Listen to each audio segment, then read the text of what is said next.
tape 9 in the interview with David Mandl. How did you meet your wife? I meet her in Israel. Very simply, I was working at Sinai, and I was learning the profession. I was trying to be a carpenter for time being, which I accomplished in 4 weeks. And basically, I was sometimes for eating. I was invited. I was.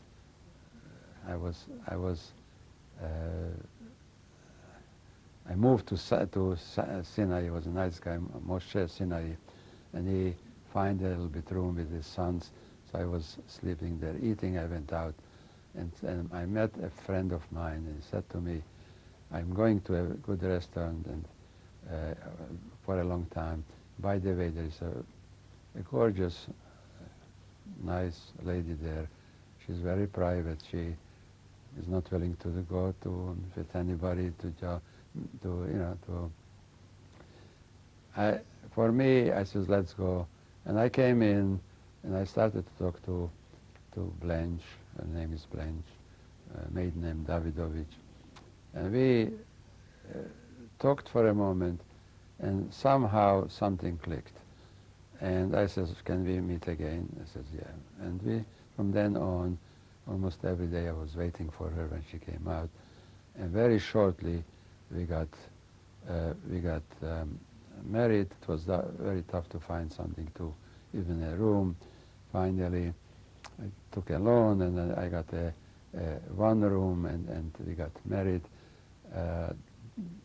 Hupschman, the photographer, we didn't have money, made the pictures of our wedding to prove that and we were very happily married even today. How did you end up coming to the United States? In the United States, I was working for 9 years or 8 years in the building business as an independent, because very shortly I moved to a different city, and I presented myself as a person who knows all the building. So I became a manager. There was a stoppage in the work. I didn't have the work, and I put together a group. And as a group, we went in business. We were in business for 9 years, fairly successfully. One day, when I was actually working in machinery, pulling up some lumber, the floors, I realized that my sight, there are some things that I see, and I felt I should go and see a doctor, which I did. The doctor told me after several visits, I don't know what to tell you, but I cannot help you anymore. I asked him, tell me, you're saying that you cannot help me, what would you do if it would happen to you? So she says, I would go to Professor so-and-so. I made an appointment, maybe 4 or 6 weeks later. He was very busy. I got an appointment. I got to this doctor who was a Czech from Czechoslovakia. I had to wait 6 hours to see him. Finally, 11 o'clock in the night, I was the last one, he took me. I says, look here, you have uveitis, which is a disease, very, very serious, you know. He didn't tell me then, normal people get blind, you know. The infection, there's not much I can do. I says, doctor, I switched to Czech, you know, they're talking Hebrew. For God's sake, I was in a concentration camp. I am from Czechoslovakia. I'm talking to you in the Czech language. I was in the Czech army. Do something. He says, I would do anything that you want. There is no space. But if you want to sleep in the hall, I take you in. He was the head of the hospital. I wasn't sleeping in the hall. He took me in. He was trying to check me over. He was actually giving me some shots behind my eye. And when some women were waiting for the shots, they were afraid. He took me because I was the example. I was doing it all right. Basically, I remembered that I once wanted to, I started the process to come to the United States because there was a quota. And suddenly I get a phone call, a letter from the embassy it's ready to go. Meantime, I had a condominium, which I sold it. I liquidated everything. Wasn't much, but we liquidated. We had a son who was born over there, Daniel. And we came to the United States, and we came in 1959, July the 21st. How did you earn a living in the United States? United States, when I came, I couldn't speak English very little. My nature is I was itching after 3 days. My wife always says, you left me. But I went to look for work, and basically I called for an ad, and the guy, I couldn't understand what he's telling me. I couldn't take the job. He wanted me, but I didn't know how to communicate. But I went to visit my cousin with a big textile distributors of domestics, which is the same which I grew up, and I was working in Koshkasha. I came to visit him. He was a lovely guy. He did a lot for me. I mean, it's hard to explain. It is impossible to explain. I came, he says, look here, what you going to do? He says, you don't have a job right now. You can look. I can take you any place you want. I said, in the meantime, I'm with my sister, and we just looking for an apartment. We just found an apartment. It's empty. I says, look here. Why don't you start your job, and start it from the bottom again. And basically, in a week or so, he took me out for lunch. He says, let me stop at a furniture store, Goldschmidt, which was a friend of his, was a customer of ours. And he says, look here, take a pad, send a table and 4 chairs, and send it over, goodbye. And 5 minutes he bought me the bedroom and the kitchen, and went back to work. Today, What was his name? Joseph Birnbaum, passed away 3 years ago. He has a son, a daughter, lovely people. He has a son-in-law, Ed Greenspan, who was inspiring me, pushing me. Thank you, Ed. And I am today the general manager, and perhaps plus something else. And I could have retired, but I appreciate what I have there. They appreciate what they have in me. So it's a good marriage. And it's my club, and I'm happy. Could you tell me about your children? My children, I could talk for 2 days, but we don't have time.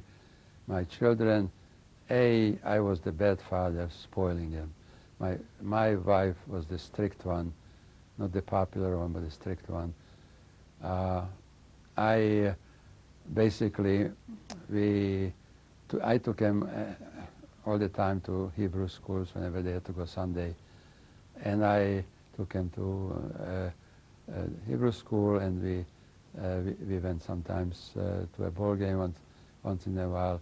We didn't do too much because I was very busy, but my wife took care, and she did an excellent job.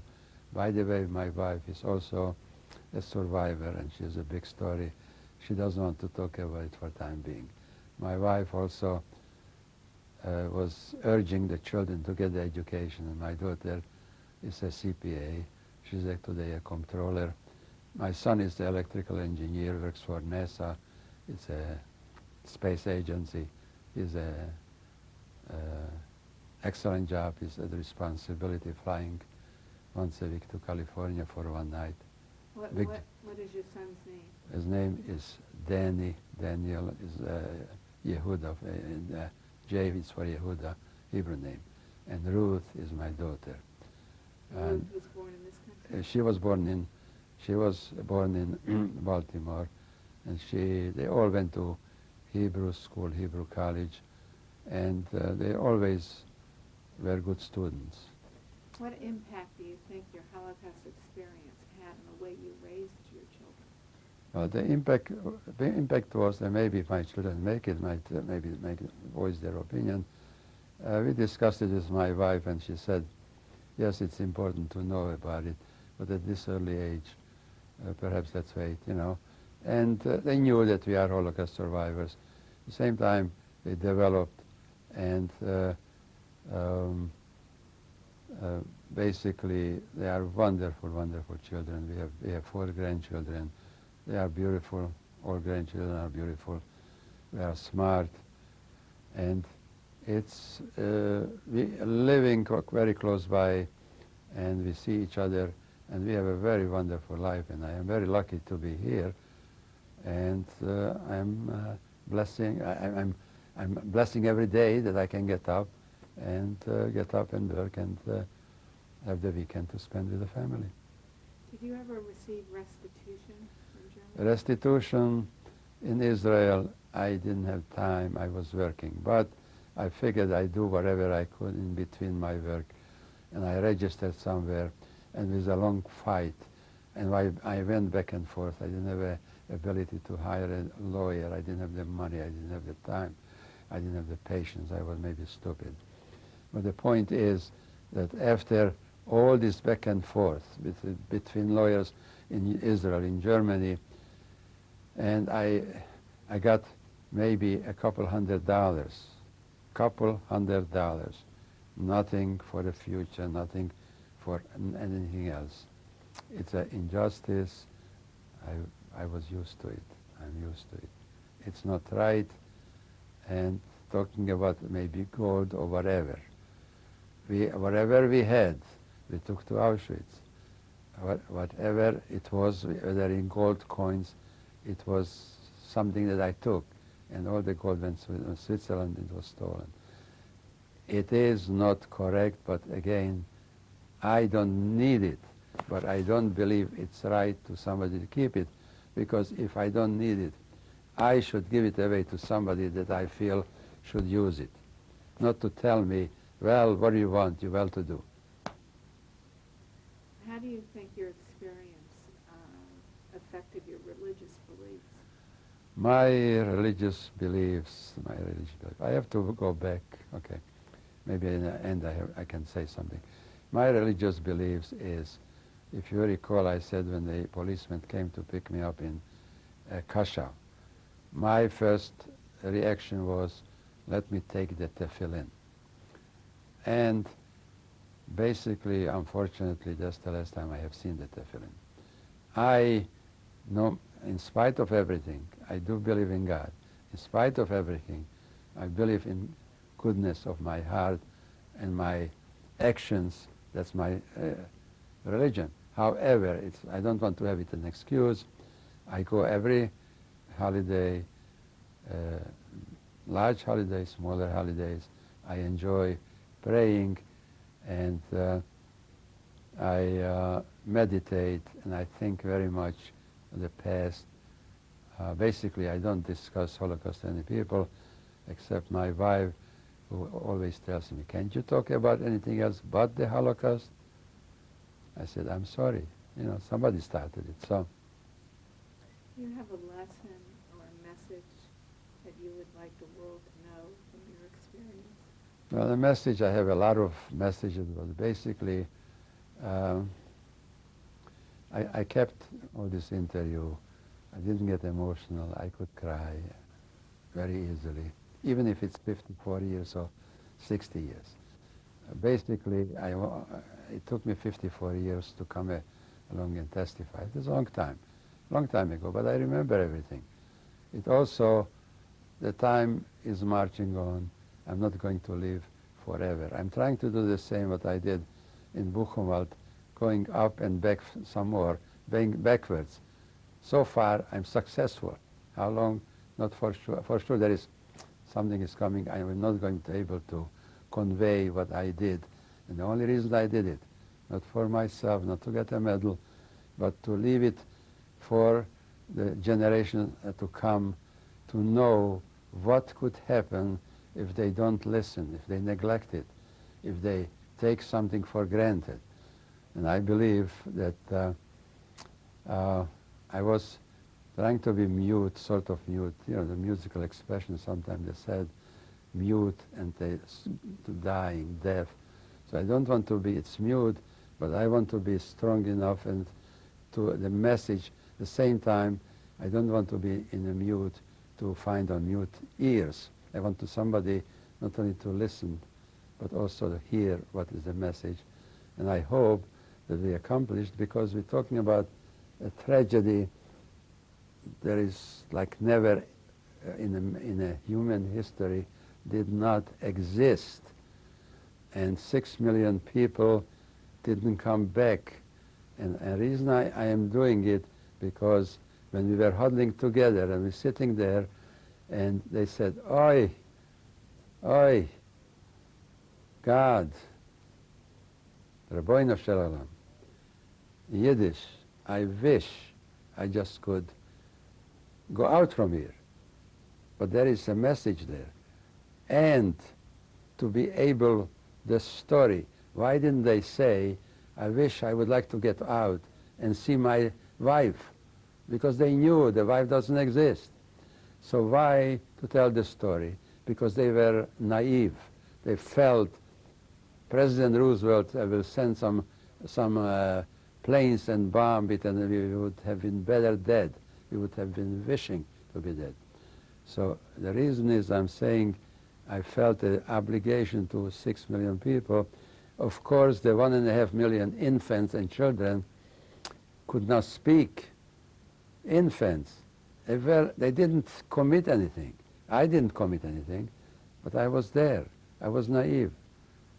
It is an accident. I am here. I am very grateful to the foundation. I'm grateful for the family. I'm grateful to anybody, you, etc., whoever it's here. And this is my story. And the only thing I would say, we are very, very lucky to have the State of Israel.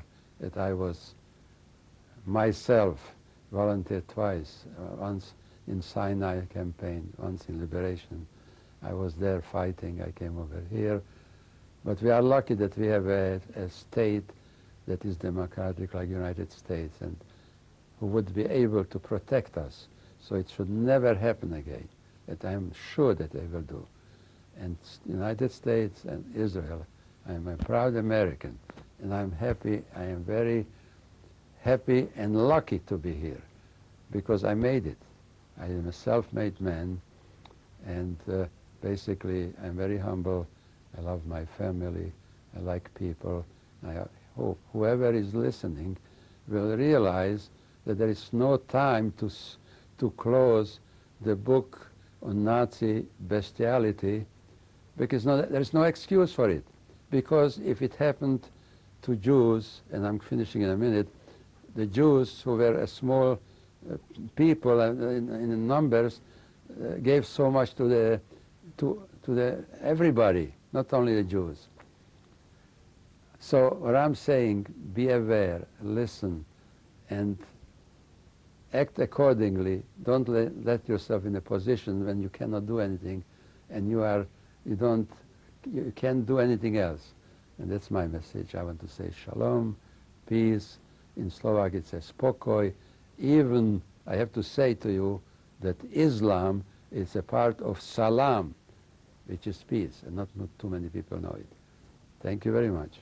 Thank you for sharing your story with me. I thank you very much.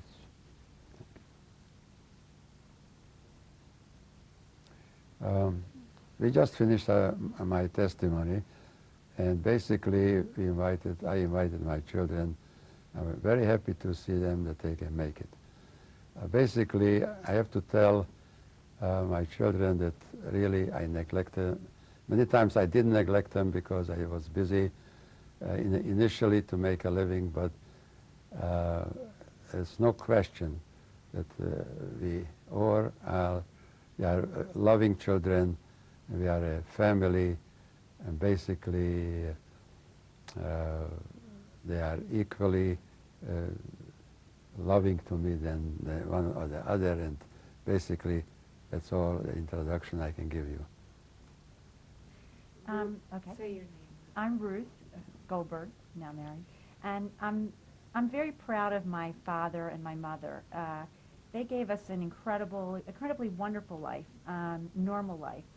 My father never really told us the details very much of the things that happened to him in the camps, and they just worked on making sure that we were happy and we felt very safe. And some things would come out that we thought about years later that showed us that weren't as normal, like there were things like my mother, when I was younger, I would chew like some strawberry gum or something, and she was very much against me chewing this in the house, and I thought, this is really strange. This is just a smell, and it turned out she used to work in a bomb factory, and we only figured out recently that was the smell that they had in that bomb factory. But everything would be really normal, but little things would come out that showed that that they had experiences. My father wanted us to always check to make sure the doors were locked. I mean, I noticed that more than anybody else. Is the door locked? Is the door locked at night? My mother would tell me to make sure that my room was clear, at least so I could leave the room without falling over things in the middle of the night if I had to leave in a hurry. But my friends would say, well, why would you have to leave in a hurry? If little things would come out that you wouldn't normally think about. My father would always, whenever I would try to come in late at night or something as a teenager, he would always wake up no matter how quietly I would come in. You could tell his ear was used to listening to surprise noises. Maybe he would say for being a soldier, and that sort of thing. But other than that, we really had such a normal, fantastic, wonderfully happy life. And I was so happy that, that my parents were involved in building the state of Israel. So instead of concentrating on my life, on the things that happened to them, the unhappy things, they concentrated on the pride in building the state of Israel and in being Jewish, and they gave me that strong sense of pride. And I remember singing songs with my father, Israeli songs, and getting a sort of a happy feeling about being Jewish, and that sort of thing. And there isn't a day that goes by where I don't feel very thankful. I drive down the road and I say, thank you, for giving me a safe place to live and for bringing us to the United States of America where we have a constitution, and I feel really safe and and very happy. So that's all I have to say.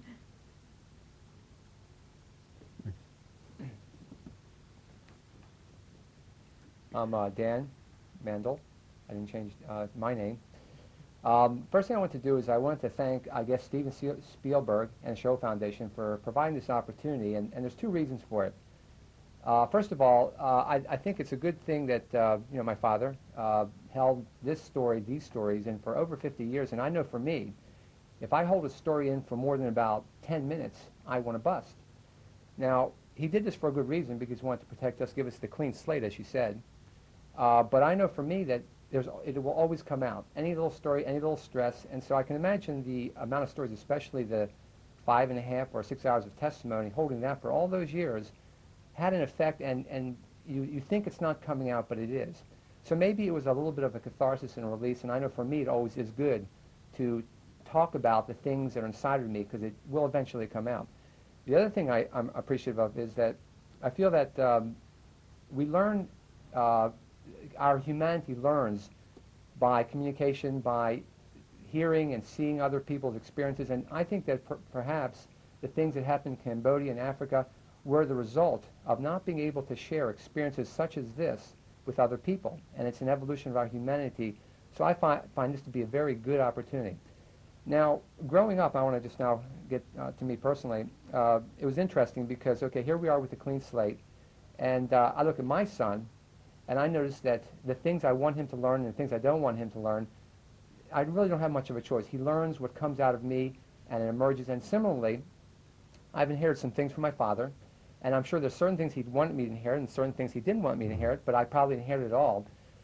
There's good and bad to the way this was. For example, I think that on the bad side, of course, is less trust of people. As you grow up, I think survivors can tend to be a little less trusting. They can be more closed, more secretive, which is not necessarily bad, but again, openness in my mind is the most healthy way to live. On the good side, to be a survivor, you have to have a lot of luck, but you have to have a fierce determination to survive. You have to have that thing inside of you that says, I want to be here tomorrow. I want to be here tomorrow. I want to be here tomorrow to tell that story. Now, I notice that when I deal with my friends, people notice I never quit. And I make lots of mistakes, but I kind of beat my head against the wall, and I keep going, I keep going, I keep going. I feel I inherited part of that gene from my father, that determination to survive. And when I think of all the obstacles that he had to overcome, I was in Israel myself. There was the Israeli war. There was some problems with vision in Israel that she had to come over here for. There's just surviving financially in Israel. There's the building of Israel. Then there's the coming over here, not knowing the language, building a career, rising above other people from nothing. Why are some people able to build a lot out of nothing, and other people have everything and can build nothing? It has a lot to do with your programming. And now even I see in my son Michael, who's 5 years old, some of the same stubbornness. He wants to do it his way and only his way. And you kind of hope that he wouldn't inherit the bad part, but the good part is that I think that's part of the survivor instinct. So as I grew up, I feel that my successes are my father's successes, and my son's successes will be a little bit of my father's successes. And my sister is, in many ways, the same determined kind of person. We didn't hear many of the stories. We heard some because my father had to occasion from time to time give us a few amusing stories from the camps, like throwing bread over a fence, right? That was one of the stories you told us. So all the... No, he didn't do it. His sister did. Well, yeah, but you told us about the stories. I mean, things that were even humorous during these stressful events. I'm appreciative to be here. I'm especially glad that we'll be able to have this record that we can keep, look at, that other people will be able to use this as a reference, that will be growing the civilization, so to speak, in my mind, and that I guess we'll have something to pass on to our future generations. So I want to thank this, this whole opportunity is really nice for me, and I guess that's all I have to say. That's probably sufficient. I don't think I'll make 5.5 hours. That's good enough. Thank you for sharing. Okay.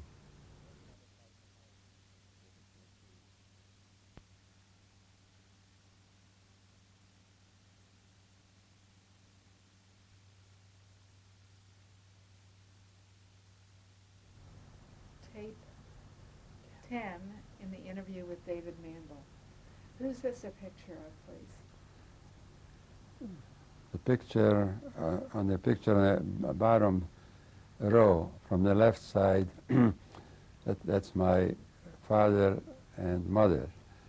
And after they're going to the right, after the bride and the groom, before the groom is the grandfather, which is Abraham Mandl, and right after the groom is the grandmother, which is Tony Krieger. Mine, okay. And the rest of it, it's all family, which are many uncles. I could point, but really they are mainly all relatives. Okay. And your mother's name at the time? My mother's name was Littman, Yolan. Yolan Littman. Mandl. Yolan Littman Mandl, yes. And your father's name? My father's name is Henry Mandl, and basically his Hebrew name is Chaim. And when was this picture taken?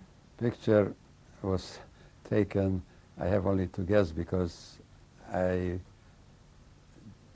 don't really know. It was taken, I would say, in 1938 or so.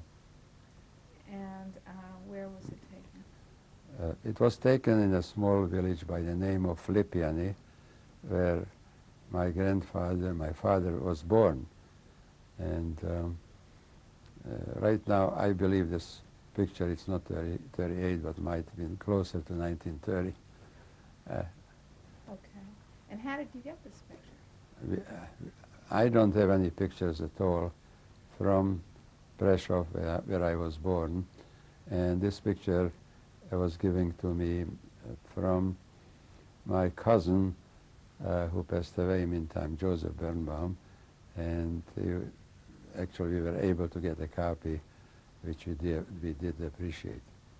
And Joseph Birnbaum was the one that came to the United States? Joseph Birnbaum came to the United States, and I talked about him in my testimony.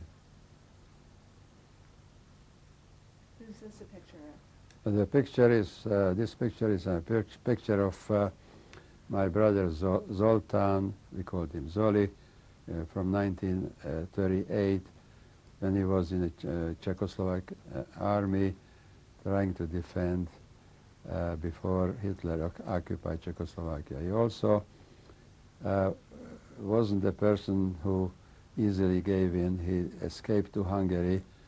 He lived for a while illegally in Budapest. He was helping a lot of escapees the same way with some illegal papers, and then he was caught, taken back to Slovakia, beaten, and his ribs were broken, and then taken to Auschwitz where he died. And how did you get this picture? This picture, somehow, maybe one of my sisters had it somehow, but I don't even know how did I get it. How did I get it? No, I don't know. Your brother is the one on the right? My brother is on the right in the shorts, and the other one is perhaps a friend of his. And his last name was Mandl. His last name was Zoltan Mandl, and his Hebrew name Hirsch. Who's this a picture of? This picture is from 1941, which was taken in an outing, and I am on the extreme right, David Béla, Mandl at that time, Béla, because the Hungarians were there.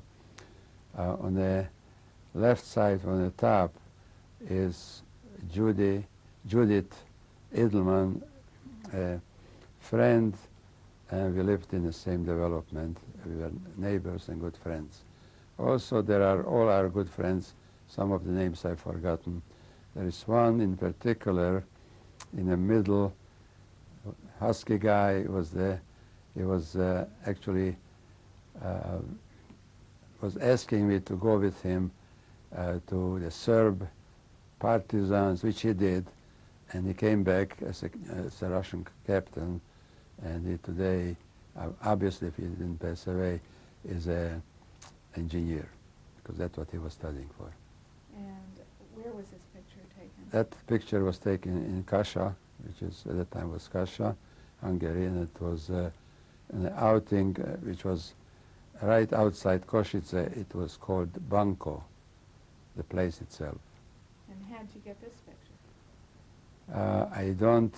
I have no explanation because obviously I didn't have any pictures at all. Perhaps the Edelman, Judith gave it to me. By the way, she married the person who is right behind her with an open mouth and was a very good friend of mine. Still alive, they married. He had a brother also, and he didn't come back from Poland. Do you know the name of anyone else in this picture? Unfortunately, I forgot. I'm sorry, but I forgot. Who's this a picture of? This picture is a picture of myself, Béla Mandl, in 1941, very shortly before taken to actually to ghetto and the brick factory and actually to Auschwitz.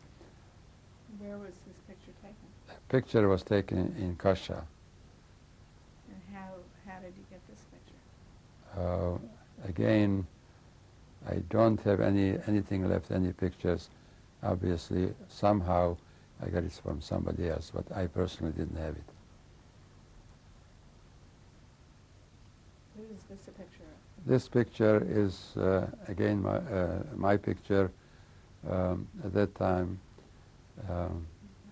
it's David Dov, the Hebrew name, Mandl, was taken in outskirts of Tel Aviv, and I was in the Israeli army in 1949.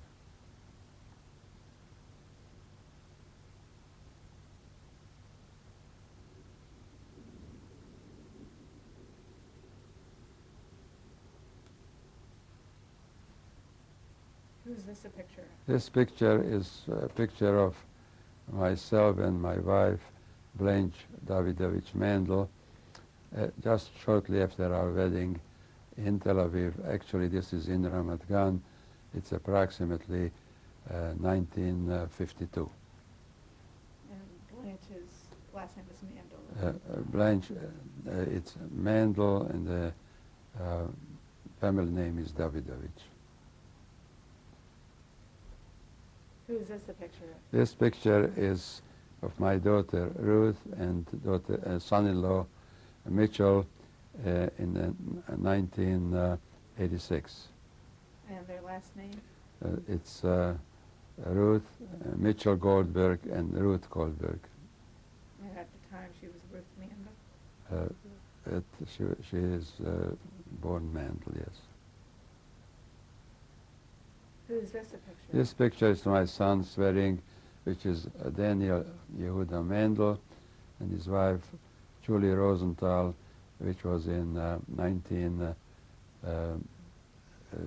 And where was this picture taken? The picture was taken,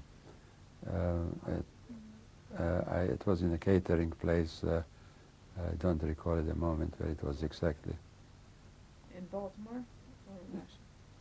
That was in, I don't remember, frankly. Who's this a picture of? This picture is some relatives. First of all, this is Joanna, it's a cousin. On the left? On the left side, yeah. And her last name? Joanna Birnbaum. And then we have Michael and my wife Blanche. Michael's last name? Michael Goldberg. Michael is Mandl, and Blanche Mandl, my wife. And then you have B. Birnbaum, and then you have Clary. Her name was Krivacek, but she changed her name to Kent. And how did she survive the war? Well, she was in some concentration camps in Czechoslovakia, in the state of Slovakia, and then she joined the partisans, and basically her husband, Rudy Krivacek, was a musician from Germany, and he was lucky to escape because he had a German passport. Therefore, he actually was able to save her for a while, not to be taken to Auschwitz. So she was really just lucky to survive. And that's your sister. Right. How about your other sister? My other sister, we don't have a picture. This is B. Birnbaum next to her. Right, but your other sister survived the war? Other sister survived the war. She has 2 children. And how did she survive? She survived. She was in a camp and she came back. Where was this picture taken? This picture was taken in Baltimore, and one of the occasions when we got together. About what year was this? I really don't know. I think it said on the back 1995. Oh, 1995, thank you. Yeah. Who's this a picture of? This picture is of my grandchildren, Stephanie and Joshua. They are loving, very beautiful children. And their last name? The last name is Goldberg. And when was this picture taken? Picture was taken, I guess, about a couple of years ago. So 1996. Yes. Who's this a picture of? This picture is my granddaughter, which is Jennifer, and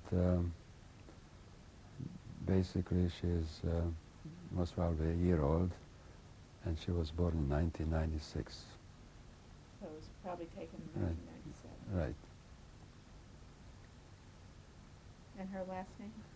The last name is Mandl, M-A-N-D-L, Mandl.